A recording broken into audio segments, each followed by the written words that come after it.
भागीदारी दस्तक, भारत की आवाज। सम्मानित साथियों, मराठवाड़ा जोन के इस कार्यकर्ता सम्मेलन में अपनी बात रखने से पहले मैं बहुजन समाज में जन्मे संतों, गुरुओं, महापुरुषों में विशेष रूप से भारत में सामाजिक क्रांति के पितामह, शिक्षा की ज्योत जलाने वाले महात्मा ज्योतिबा फुले, भारत की पहली महिला शिक्षिका माता सावित्रीबाई फुले, बहुजनों के आदर्श और भारत में आरक्षण के जनक कुंभी राजा राजऋषि छत्रपति साहू जी महाराज, सही मायने में शोषितों की लड़ाई को पूरे भारतवर्ष में कामयाब बनाने वाले भारतीय संविधान के निर्माता, विश्व रत्न बोध सत्य बाबा साहब डॉक्टर भीमराव अंबेडकर और उनके बाद इन महापुरुषों के कारवां को एक नई दिशा देने वाले वामसेवक BS4, BRC और बहुजन समाज पार्टी के संस्थापक, इस सदी के महानायक मानवर श्री कांशीराम साहब को श्रद्धा सुमन अर्पित करते हुए मैं बहुजन समाज पार्टी की राष्ट्रीय अध्यक्ष, आबादी के हिसाब से इस देश के सबसे बड़े सूबे उत्तर प्रदेश की चार बार लोकप्रिय, न्यायप्रिय, जनप्रिय मुख्यमंत्री रही, संसद की शेरनी, आयरन लेडी परम आदरणीय बहन कुमारी मायावती जी को अपना आदर्श और प्रेरणा स्रोत मानते हुए उन्हें अपने हृदय की गहराइयों से कोटि कोटि आभार व्यक्त करता हूं कि उन्होंने मुझ जैसे एक साधारण से कार्यकर्ता को न सिर्फ उत्तर प्रदेश के उच्च सदन में भेजने का काम किया, बल्कि देश के सर्वोच्च सदन राज्यसभा में बोलने और बैठने का अवसर प्रदान किया। आज इस कार्यकर्ता सम्मेलन के मुख्य अतिथि के रूप में उपस्थित बहुजन समाज पार्टी के राष्ट्रीय उपाध्यक्ष डॉक्टर आनंद कुमार जी, बहुजन समाज पार्टी के नेशनल कोऑर्डिनेटर, युवा दिलों की धड़कन श्री आकाश आनंद जी, जो आज आप लोगों के बीच में मुख्य मार्गदर्शक के रूप में उपस्थित हुए हैं,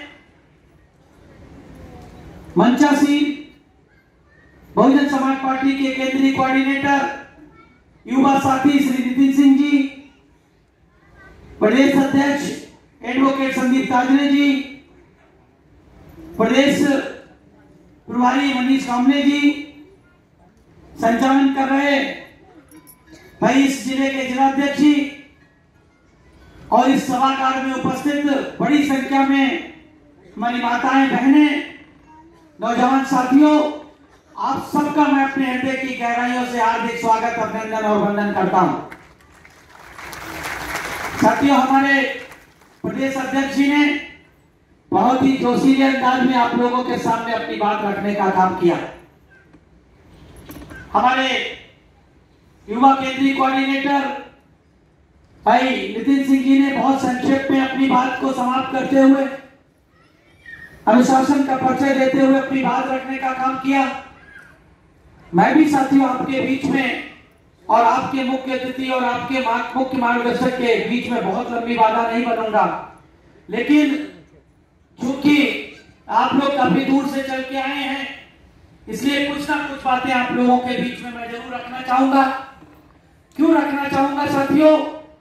क्योंकि ये चुनावी वर्ष है साथियों। आने वाले 2024 के लोकसभा के चुनाव और संभवतः विधानसभा के चुनाव महाराष्ट्र में एक साथ होने की संभावना है और हम लोग बहुजन समाज पार्टी के कार्यकर्ता इस बार, जैसा कि आप लोगों ने अभी 5 राज्यों के चुनाव में से खासतौर से 4 राज्यों में जिस तरह से बहुजन समाज पार्टी के प्रत्याशियों के द्वारा, बहुजन समाज पार्टी के नेशनल कोऑर्डिनेटर से लेकर के बहुजन समाज पार्टी की राष्ट्रीय अध्यक्ष के द्वारा जो ताबड़तोड़ दौरे करके जो कार्यकर्ताओं को कैंडिडेट के समर्थन में जो जनसभाएं करने का काम किया और उन जनसभाओं में जिस तरह से जन सैलाब उमड़ने का काम हुआ है साथियों, उससे एक बात स्पष्ट हो गई है कि आने वाली 3 दिसंबर को बहुजन समाज पार्टी 4 राज्यों में बैलेंस ऑफ पावर बनने जा रही है, एक बड़ी ताकत बनने जा रही है। और अगर साथियों, जैसा कि हमारे साथियों ने आने से पहले तमाम तरह के स्लोगन लगाने का काम किया कि देश की नेता कैसी हो, बहन जी जैसी हो, देश की पीएम कैसी हो, बहन जी जैसी हो, लेकिन साथियों ये नारे तब तक खोखले नारे साबित होंगे जब तक इन नारों में जान डालने के लिए बहुजन समाज पार्टी महाराष्ट्र का एक एक कार्यकर्ता तन मन धन से इन नारों को हकीकत में तब्दील करने के लिए जुटने का काम नहीं करेगा। नहीं तो साथियों, जिस समय से बाबा साहब के परिनिर्वाण के बाद जिस तरह से भारत का बहुजन समाज लीडरलेस हो गया था, जिस तरह से बाबा साहब के परिनिर्वाण के बाद महाराष्ट्र जो बाबा साहब की जन्मभूमि कर्म भूमि थी, वहां से साथियों साहू फुले अम्बेडकर का साथियों आंदोलन लगभग समाप्त प्राय था। उस आंदोलन को एक नई दिशा देने का काम पंजाब के युवा मानव श्री कांसीराम साहब ने जब देने का काम किया, तो उन्होंने इस महाराष्ट्र के लोगों के साथ साथ इस देश के तमाम लोगों से कहा कि आप लोग नारा लगाते हैं, फुले तेरा मिशन अधूरा, साहू तेरा मिशन अधूरा, बाबा तेरा मिशन अधूरा, बीएसपी करेगी पूरा, लेकिन हम लोग अपने गरेबान में झांक करके नहीं देखते। क्या महाराष्ट्र के लोग अपने गरेबान में झांक करके देखते हैं कि जो नारा हम लोग लगाते हैं कि महापुरुषों के आंदोलन को पूरा करने का काम करेंगे, क्या उन्होंने उत्तर प्रदेश के जैसे या मध्य प्रदेश, छत्तीसगढ़, राजस्थान, हरियाणा, पंजाब या फिर जम्मू कश्मीर जैसे प्रदेशों की तरह क्या हमने इन नारों में हकीकत में जान डालने के लिए क्या हमने प्रयास करने का काम किया? साथियों, सही मायने में नहीं किया। अगर हमने नहीं किया, अपनी नालायकी नहीं छोड़ी, तो हम कितने भी नारे लगा लें, इन नारों को हकीकत में तब्दील नहीं कर पाएंगे। यही साथियों बहुजन समाज पार्टी के मूवमेंट की हकीकत है।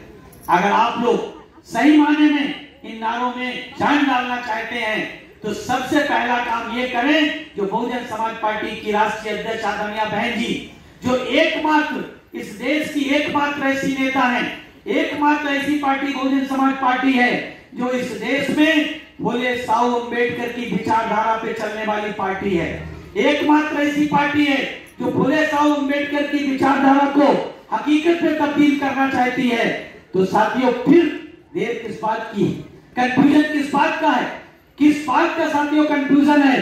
क्यों नहीं हम अपनी नेता के साथ, क्यों नहीं अपनी पार्टी के साथ हम साथियों पूरी ताकत के साथ खड़े हो जाते हैं? अगर साथियों महाराष्ट्र के लोग भी उत्तर प्रदेश की तरह, अन्य प्रदेशों की तरह पूरी ताकत के साथ खड़े हो, तो अगर आज साथियों इस वर्ष के चुनाव में आप लोग अपना खाता खोलने का काम करेंगे तो अगले चुनाव में निश्चित रूप से आप बैलेंस ऑफ पावर बनेंगे।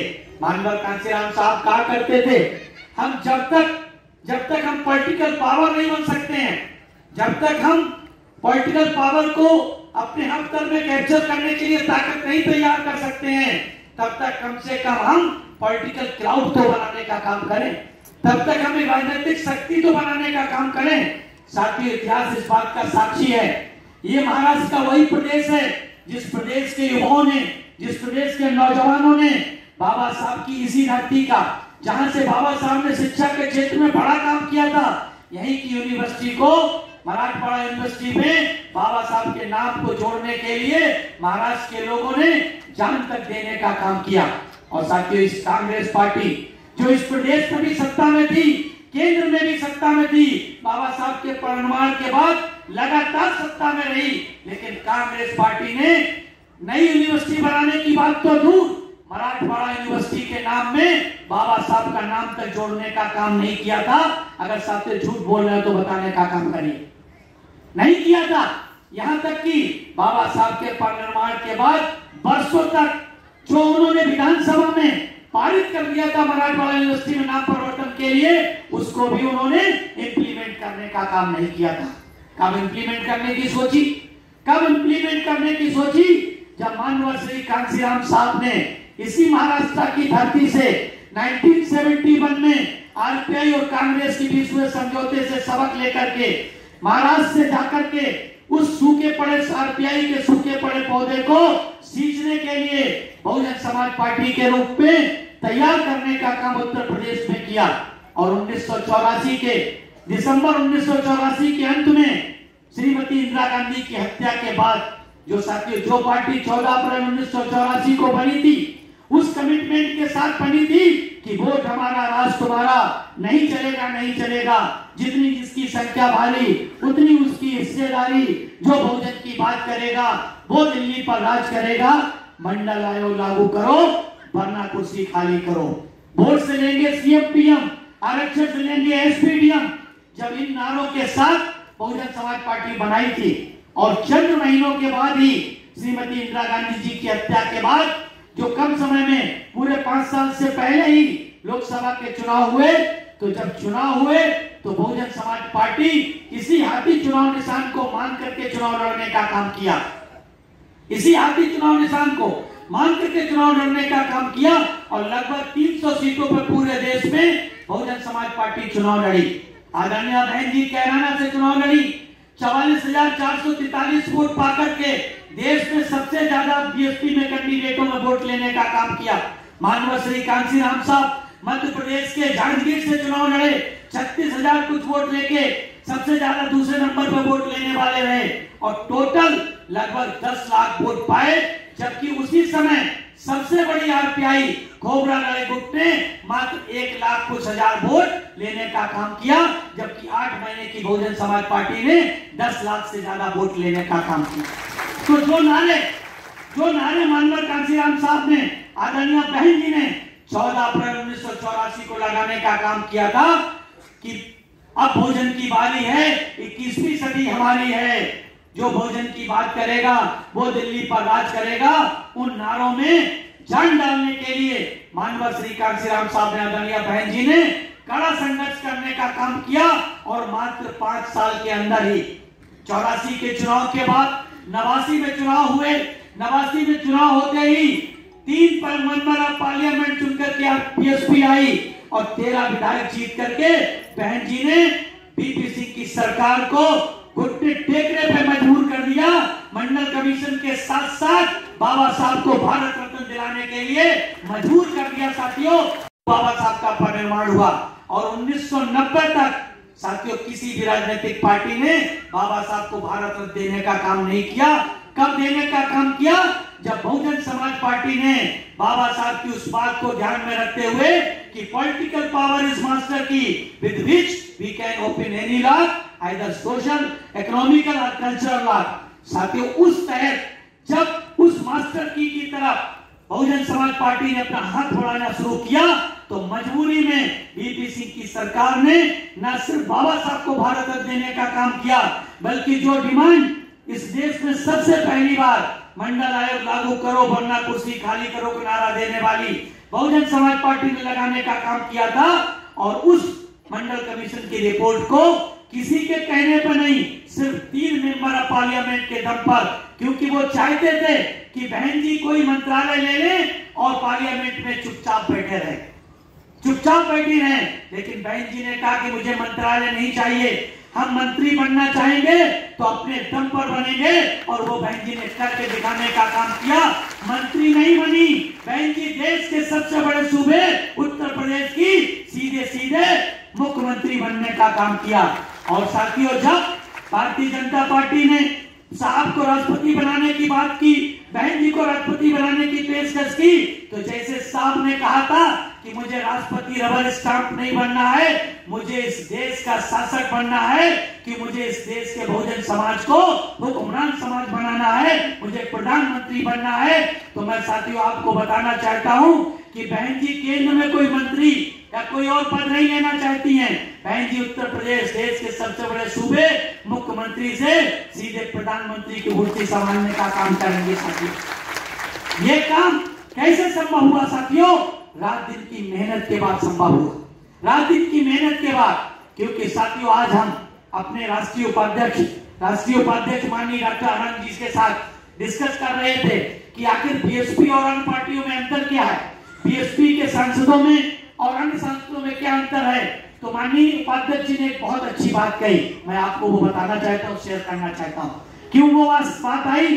जैसे कि आपके अध्यक्ष जी ने कहा जो स्टैचू सुप्रीम कोर्ट के एडिशनल विंग में लगाने का काम किया गया बाबा साहब का, वो साथियों मैं आपको बता दूं, इस देश में बाबा साहब के पार्लियामेंट में स्टैचू के लिए भी संघर्ष करने का काम साथियों 1965 में सबसे बड़ा काम साथियों भले ही आरपीआई के नेतृत्व में हुआ था, लेकिन सबसे बड़ा संघर्ष उत्तर प्रदेश से हुआ था, तब पार्लियामेंट में स्टैचू लगी थी साथियों।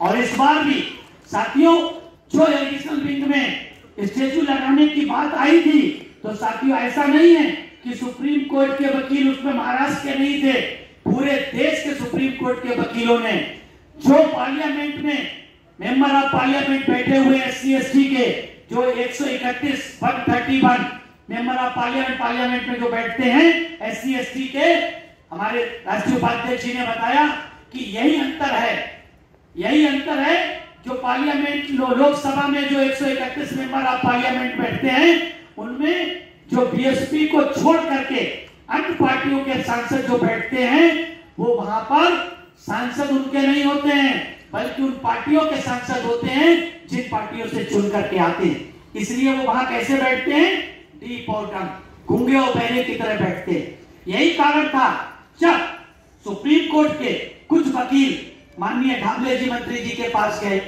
कि साहब पार्लियामेंट के उसमें एडिशनल विंग में स्टैचू लगना चाहिए। मैं जिम्मेदारी के साथ ये बात कह रहा हूं, जो सुप्रीम कोर्ट के लोग गए थे उन्होंने इस बात को बताया।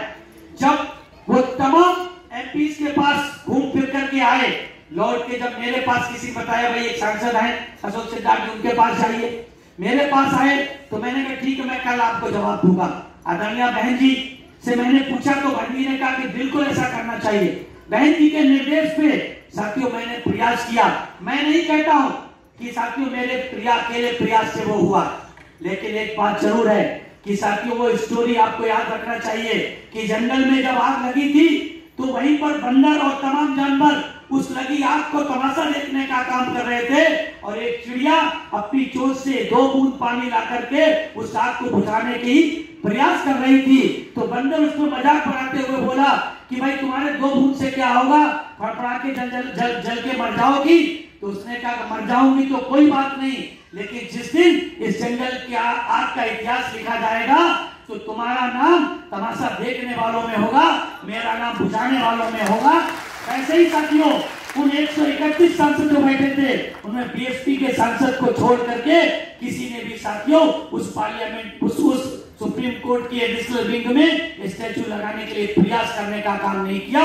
प्रयास अगर किया तो बहुजन समाज पार्टी ने किया साथियों। और ऐसे ही दूसरा एग्जाम्पल जो साथियों हमारे राष्ट्रीय उपाध्यक्ष जी ने दिया, वो दूसरा एग्जाम्पल था कि जैसे प्रमोशन में रिजर्वेशन का बिल आया, आप लोगों को याद होगा, जब प्रमोशन में रिजर्वेशन देने का काम इस देश में सबसे पहली बार किसने किया, उत्तर प्रदेश की मुख्यमंत्री आदरणीय बहन कुमारी मायावती जी ने किया।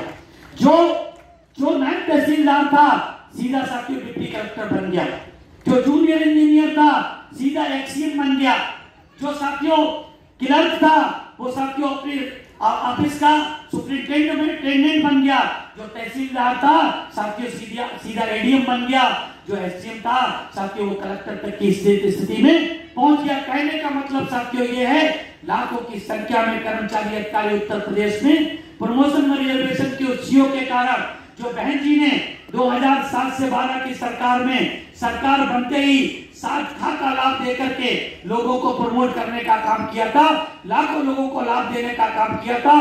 देश में पहला प्रदेश आदरणीय बहन जी का उत्तर प्रदेश था, पहला प्रदेश था। लेकिन जब बहन जी की सरकार गई तो समाजवादी पार्टी की सरकार आई, वो साथियों कोर्ट पे चली गई, वो कोर्ट से सुप्रीम कोर्ट में गई, बहुजन समाज पार्टी लड़ती रही। लेकिन जब कांग्रेस की सरकार केंद्र में थी और बीएसपी के बूते पर उनकी सरकार चल रही थी, तो बहन जी ने राज्यसभा में उस बिल को पास करा दिया था। राज्यसभा में बिल पास हो गया, लेकिन जब लोकसभा में आया तो साथियों मैं आप लोगों को बताना चाहता हूँ, ये बात मैं क्यों बता रहा हूँ कि जो 131 लोकसभा मेंबर चुन के आते हैं, जो बीएसपी से चुन करके आते हैं, वो पूरे देश में कहीं भी एट्रोसिटी हो एससी एसटी पे ओबीसी पे, तो बीएसपी के सांसद लोकसभा में उठाने का काम करते हैं, राज्यसभा में उठाने का काम करते हैं। लेकिन बाकी पार्टियों के सांसद, चाहे आपका राहुल शिवालय हो, चाहे आपके साथियों ढाबले जी हो, चाहे तमाम और तरीके के हो, चाहे 13 पॉइंट रोस्टर की बात हो, चाहे प्रमोशन रिजर्वेशन की बात हो। एग्जाम्पल आपके सामने है, जब लोकसभा में बिल आया, पहले तो कांग्रेस और बीजेपी की नियत नहीं थी कि ये बिल पास हो, लेकिन फिर भी उसका साथियों सेरा किसके ऊपर गलती किसके ऊपर गई? समाजवादी पार्टी के उस दलित एमपी के ऊपर गई। वो दलित समाज का एमपी था जिसने उस बिल को फाड़ने का काम किया था। किसकी सह पर? समाजवादी पार्टी के नेताओं के सह पर। और उसमें किसने साथ दिया था? एक क्षत्रिय समाज के लोकसभा मेंबर चंद्रशेखर प्रधानमंत्री उनके बेटे नीरज शेखर ने। साथियों मैं ये आपको क्यों बता रहा हूं कि जो 131 मेंबर आप पार्लियामेंट चुन करके जाते लोकसभा में, अगर बीएसपी से चुन करके जाएगा तो आपकी बात को उठाएगा। आपके इसी जिले से जो एमएलए चुनकर आमदार चुनकर जाते हैं, क्या आपकी बात उठाते हैं? आपके इसी जिले का जो रिजर्व सीट से आमदार चुनकर के जाता है, वो क्या कहता है? हमारी इच्छा है, हम चाहते हैं कि ये हमारा देश हिंदू राष्ट्र बने। यही तो कहते हैं। और हम और आप सब अच्छी तरीके से जानते हैं हिंदू राष्ट्र में हमारी आपकी स्थिति क्या होगी। हमारी आपकी स्थिति क्या होगी? हिंदू राष्ट्र का मतलब यहाँ पर वर्णाश्रम व्यवस्था होगी, और वर्णाश्रम व्यवस्था का मतलब ब्राह्मण, क्षत्रिय, वैश्य, शूद्र। हम और आप कौन सी श्रेणी में आएंगे? फिर से चौथी श्रेणी में आएंगे। कहने का मतलब साथियों ये है कि बहुजन समाज पार्टी और अन्य पार्टियों में सिर्फ यही अंतर है कि बहुजन समाज पार्टी इस देश में सामाजिक, आर्थिक, राजनीतिक, शैक्षणिक और सांस्कृतिक रूप से वंचित समाज में जागरूकता पैदा करके उन्हें इस देश का हुक्मरान समाज बनाना चाहती है, और अन्य पार्टियां आपको गुलाम बनाए रखना चाहती है। अब आपके ऊपर फैसला करना है, फैसला आपको करना है कि आप इस देश के हुक्मरान समाज बनना चाहते हो या फिर पहले की तरह गुलाम बने रहना चाहते हो। ये फैसला आपको कर रहा है साथियों कि आप ऐसे आमदार को चुनना चाहते हैं, ऐसे खासदार को चुनना चाहते हैं जो आपके सुख दुख, आपके ऊपर एट्रोसिटीज को लोकसभा और राज्यसभा में उठाने का काम करे। ये फैसला साथियों आपको करना होगा, तभी उन नारों में आप जान डाल पाओगे कि अब बहुजन की बारी है, 21वीं सदी हमारी है। बाबा तेरा मिशन अधूरा, बीएसपी करेगी पूरा। बाबा तेरा मिशन अधूरा, बहन जी करेगी पूरा। ये तभी साथियों इस नारे में तभी जान पड़ेगी जब सही माने में आप बहुजन समाज पार्टी की राष्ट्रीय अध्यक्ष आदरणीय बहन जी के बताए इशारे पर आप संगठन को सही माने में ईमानदारी निष्ठा से बनाने का काम करेंगे। तभी साथियों आप लोग निश्चित रूप से सफल होंगे। मैं साथियों बहुत ज्यादा समय आप लोगों के बीच में नहीं लूंगा, क्योंकि हमारे मुख्य अतिथि जी आप लोगों के बीच में बैठे हैं और वो आप लोगों के बीच में अपनी बात रखेंगे। हमारे जो मुख्य मार्गदर्शक है वो भी आपके बीच में बात रखेंगे। साथियों जैसे उत्तर प्रदेश में हमने 1-2 बार नहीं 4-4 बार सरकार बनाई है, हमने तमाम प्रदेशों में अपने आमदार और खासदार चुनने का काम किया है, इसलिए कुछ कठिन भी नहीं है, केवल आपको हिम्मत जुटाने की बात है। क्योंकि कहते हैं कि मुश्किल नहीं है कुछ दुनिया में, तू जरा कोशिश तो कर। मुश्किल नहीं है कुछ दुनिया में, तू जरा हिम्मत तो कर। ख्वाब बदलेंगे हकीकत में, तू जरा कोशिश तो कर। ख्वाब बदलेंगे हकीकत में, तू जरा कोशिश तो कर। आंधियां सदा चलती नहीं, मुश्किलें सदा रहती नहीं। आंधियां सदा चलती नहीं, मुश्किलें सदा रहती नहीं। मिलेगी तुझे मंजिल तेरी, बस तू जरा कोशिश तो कर, बस तू जरा कोशिश तो कर। इन्हीं शब्दों के साथ मैं अपनी वाणी को विराम देता हूँ। आपका शुक्रिया अदा करता हूँ। जय भीम, जय भारत, जय बहुजन समाज। चैनल को बचाना चाहते हो तो सब्सक्राइब, लाइक, शेयर करें।